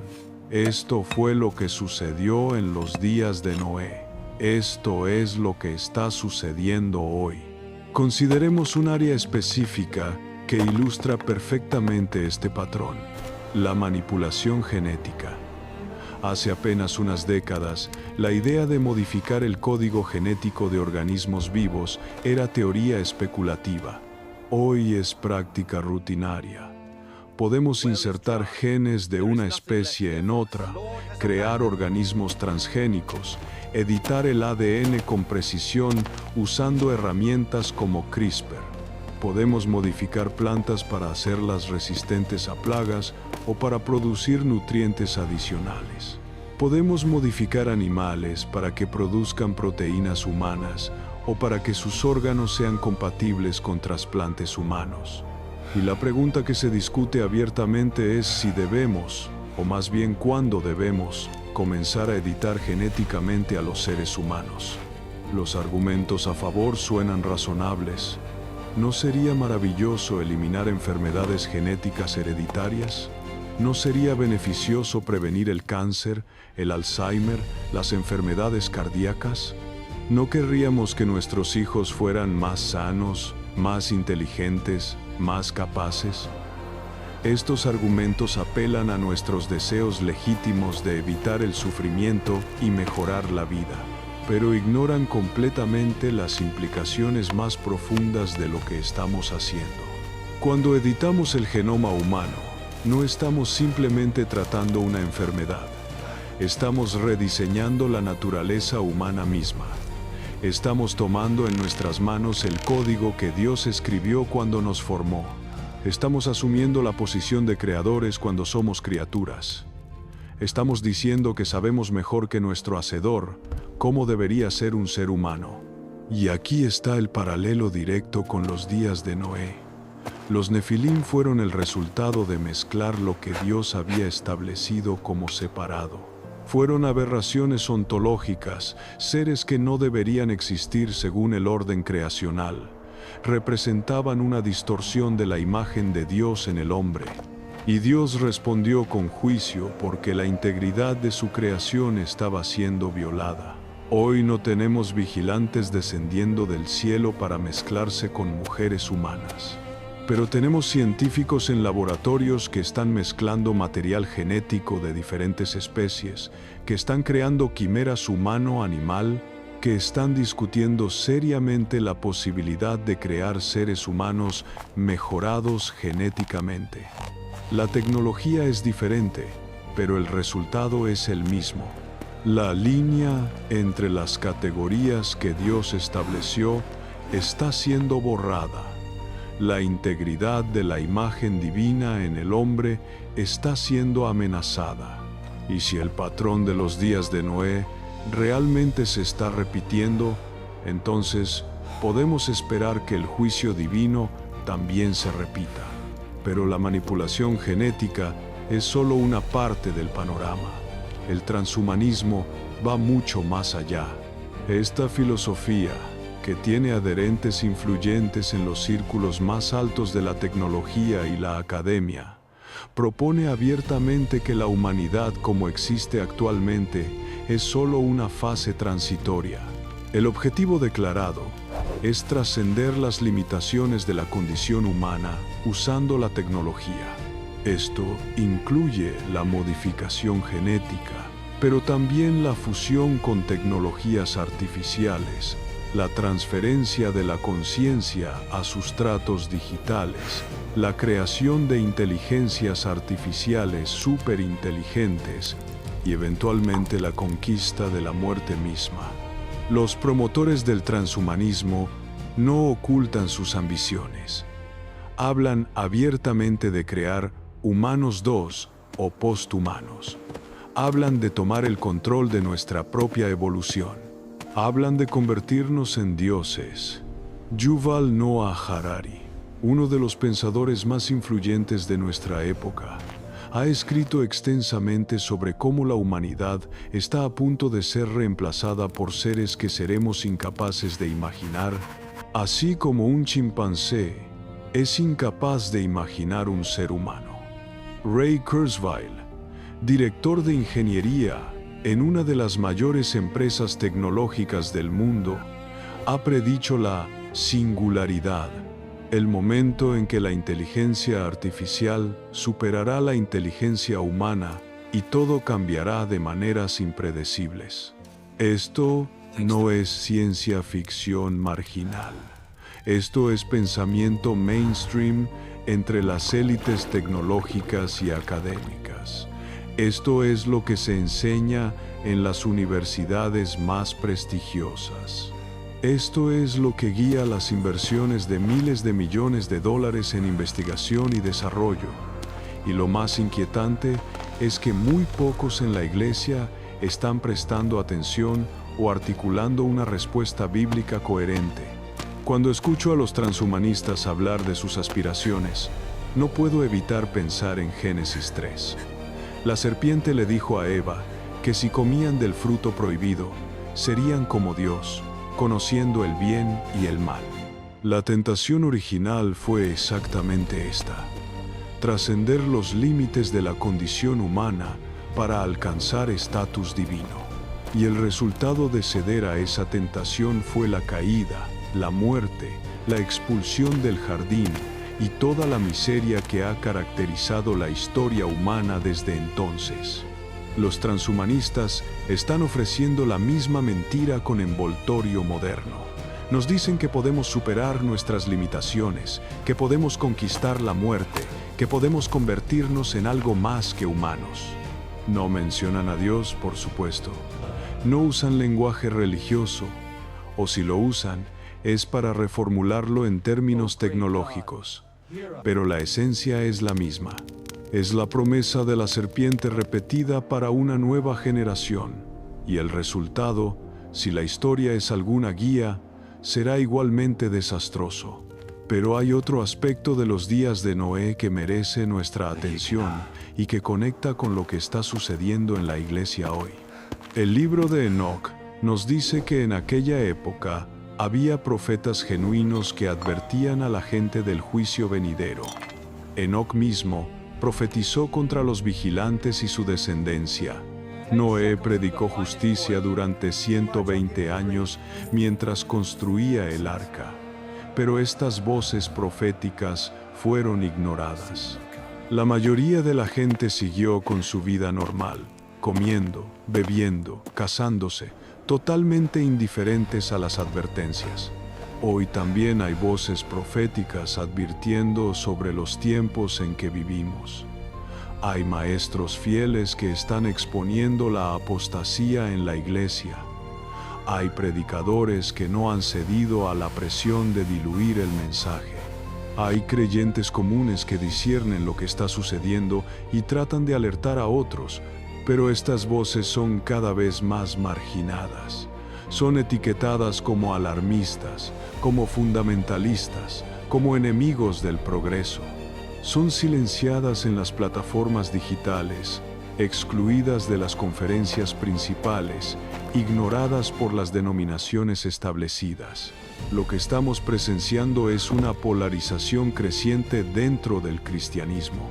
Por un lado, están los que se adaptan constantemente a la cultura, los que redefinen el Evangelio para hacerlo más aceptable, los que abandonan doctrinas históricas en nombre de la relevancia. Por otro lado, están los que se aferran a la fe una vez dada a los santos, los que insisten en la autoridad de las Escrituras, los que se niegan a comprometer verdades esenciales, aunque les cueste popularidad y posición. Esta polarización no es accidental. Es parte del proceso de separación que precede al juicio. El trigo y la cizaña están siendo distinguidos antes de la cosecha. Las ovejas y los cabritos están siendo separados antes del juicio final. Los que tienen oídos para oír están respondiendo a la verdad, mientras que los que han endurecido sus corazones se alejan cada vez más de ella. Jesús preguntó retóricamente si cuando el Hijo del Hombre venga, hallará fe en la tierra. No estaba sugiriendo que la fe desaparecerá completamente, estaba indicando que la fe genuina será escasa, que será difícil de encontrar, que estará reducida a un remanente pequeño en medio de una cristiandad apóstata. Esta fue la situación en los días de Noé, cuando solo 8 personas fueron salvadas. Esta será la situación cuando Cristo regrese, pero no debemos desanimarnos por esto. El remanente fiel siempre ha sido pequeño en comparación con las masas. Elías pensó que estaba solo, pero Dios le reveló que había 7,000 que no habían doblado rodilla ante Baal. Los profetas fueron siempre una minoría perseguida. Los apóstoles fueron un puñado de hombres contra todo el poder del Imperio Romano. La iglesia primitiva fue una secta despreciada antes de transformar el mundo. Dios no mide el éxito por números. Dios busca fidelidad. Y la fidelidad a menudo implica estar en la minoría, nadar contra la corriente, mantener posiciones impopulares. La fidelidad implica confiar en la palabra de Dios cuando toda la evidencia visible sugiere lo contrario. La fidelidad implica construir el arca mientras todos se ríen, predicar justicia mientras nadie escucha, mantener la pureza mientras todo alrededor se corrompe. Ahora quiero profundizar en algo que mencioné antes, pero que merece desarrollo adicional. Se trata de las 7 capas del plan de los vigilantes y cómo cada una de ellas se está manifestando en nuestra época. Porque cuando entendemos el método del enemigo, estamos mejor equipados para resistirlo. Cuando reconocemos los patrones de engaño, somos menos susceptibles a caer en ellos. La primera capa, como dijimos, fue la seducción. Los vigilantes vieron a las hijas de los hombres y las desearon. Pero esto no fue simplemente atracción física espontánea. Fue una decisión calculada de cruzar un límite prohibido. Fue la exaltación del deseo personal por encima del mandato divino. Y esta es exactamente la filosofía que domina nuestra cultura hoy. El deseo se ha convertido en el criterio supremo de moralidad. Lo que yo quiero, lo que yo siento, lo que me hace feliz, es automáticamente válido y nadie tiene derecho a cuestionarlo.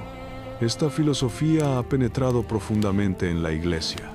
El cristianismo se ha redefinido en muchos círculos como un medio para obtener lo que deseamos, más que como un llamado a morir a nosotros mismos y vivir para Dios. La oración se ha convertido en presentar a Dios nuestra lista de deseos más que en buscar su voluntad y someternos a ella. El éxito ministerial se mide por satisfacción del cliente más que por transformación de vidas. Y las doctrinas difíciles, las que confrontan nuestros deseos naturales, las que llaman al sacrificio y la negación propia, se suavizan o se ignoran para no incomodar a nadie. La segunda capa fue el conocimiento prohibido. Ya hemos hablado extensamente sobre esto, pero quiero enfatizar un aspecto adicional. El conocimiento que los vigilantes compartieron no era necesariamente malo en sí mismo. La metalurgia, la astronomía, la herbolaria, son campos de conocimiento legítimos. El problema fue el contexto, el propósito y la prematuridad. Estos conocimientos fueron entregados a una humanidad que no estaba espiritualmente preparada para manejarlos y fueron entregados con intenciones corruptas. Hoy vemos el mismo patrón. La humanidad tiene acceso a conocimientos y capacidades que superan nuestra madurez ética para utilizarlos. Tenemos el poder de destruir toda vida en el planeta con armas nucleares.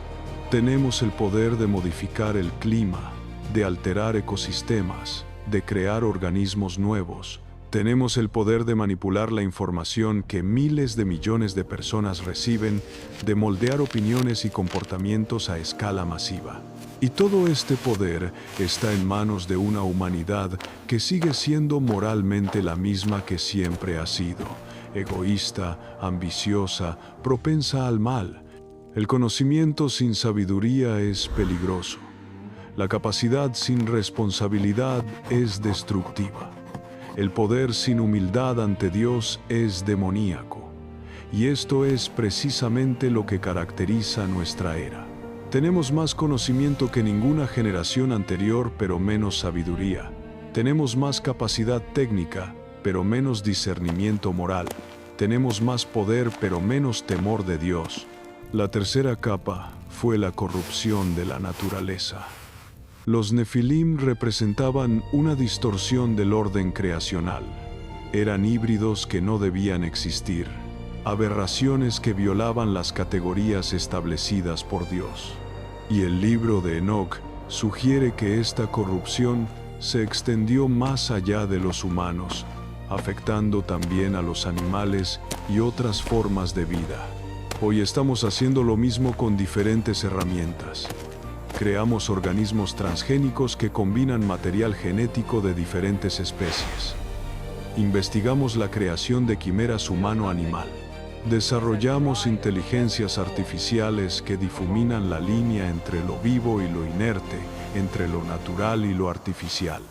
Redefinimos categorías fundamentales como masculino y femenino, tratándolas como construcciones sociales arbitrarias más que como realidades biológicas creadas por Dios. Ahora escribe en los comentarios lo que piensas sobre todo esto. ¿Has reconocido los patrones que describimos en la sociedad contemporánea? ¿Qué pasos específicos vas a tomar para prepararte espiritualmente? ¿Hay áreas de tu vida donde necesitas arrepentirte y realinearte con la voluntad de Dios? Me encantaría leer tus reflexiones y continuar esta conversación contigo. Si este contenido te ha impactado, compártelo con alguien que necesita escucharlo. Podría ser exactamente la palabra que Dios usa para despertar a alguien. Antes de salir, no lo olvides. Si tú también disfrutas aprender más sobre la Biblia y quieres ir más allá de lo que normalmente se explica de manera simple y sencilla, haz clic en el enlace que está en el primer comentario fijado o pausa el video y escanea el código QR que aparece en tu pantalla. Ahí explico cómo tener acceso a historias menos contadas de la Biblia y descubrir personajes, pueblos y acontecimientos que siempre han estado ahí, pero que casi nunca se exploran en el día a día, antes de que sea demasiado tarde. Si te ha gustado este video, suscríbete al canal si aún no lo has hecho. Activa la campana de notificaciones para no perderte los próximos estudios. Y si quieres profundizar aún más en el conocimiento bíblico, puedes estudiar teología con nosotros de manera completamente en línea. Toda la información está en la descripción del video y en el primer comentario fijado. Que la gracia de nuestro Señor Jesucristo, el amor de Dios Padre y la comunión del Espíritu Santo sean con todos ustedes. Hasta el próximo estudio.